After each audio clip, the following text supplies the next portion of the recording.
अयोध्येतील रामलल्लांच्या प्राणप्रतिष्ठापनेचा सोहळा हा केवळ भारतीय कार्यक्रम नसून हा एक जागतिक उत्सव आहे। पूर्ण देश श्रीराम प्राणप्रतिष्ठा सोहळा अत्यंत हर्ष उल्हासात साजरा केला जात आहे। देशातील अनेक ठिकाणी विविध कार्यक्रमांचं आयोजन करण्यात आलं आहे। याच पार्श्वभूमीवर प्रभू श्रीराम मंदिर प्राणप्रतिष्ठापना सोहळ्यानिमित्त पुसदेतील या ऐतिहासिक प्रसंगी आपला अभूतपूर्व उत्साह आणि भक्ती दाखवणं भव्य उत्सव आयोजित केला आहे।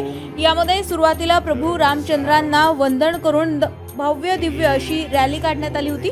या रॅलीत हजारो राम भक्तांनी सहभाग घेतला होता।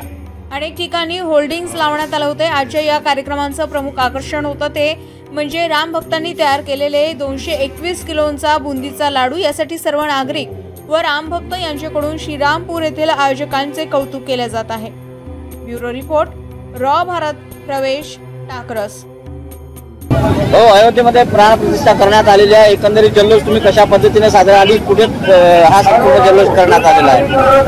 आज संबंध देशामध्ये दिवाळीचा सण साजरा होत आहे। प्रभू रामचंद्रजीला अयोध्यामध्ये आज सर्व भारताच्या हिंदू जनतेच्या मनामध्ये प्रत्येक भारतीयवासीच्या मनामध्ये जी इच्छा होती ती पूर्ण झाली आणि आम्ही पुसदमध्ये प्रभू रामचंद्रजीची आरती केली आणि या ठिकाणी एक 2.5 क्विंटलचं एक लाडू आम्ही पुसदच्या आमच्या सर्व राम भक्तांसाठी उपलब्ध करून दिलेला आहे। ते आमची अतिशय मोठी उपलब्धी आहे। आम्ही पूर्ण पुसदमध्ये सगळ्या ठिकाणी पुसदच्या ग्रामीण भागामध्ये शहरामध्ये रामदेवताची पूजा करून जल्लोष साजरा केलेला आहे।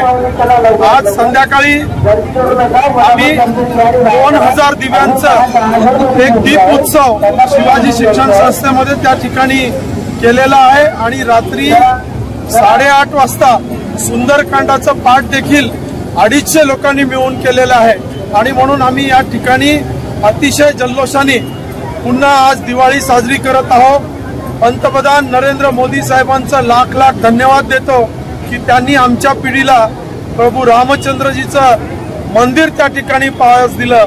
म्हणून आम्ही सर्वांच्या वतीने त्या ठिकाणी मोदीजींना धन्यवाद देतो आणि प्रभू रामचंद्रजीच्या चरणी प्रार्थना करतो की खऱ्या अर्थाने भारतामध्ये रामराज्य राहिला पाहिजे।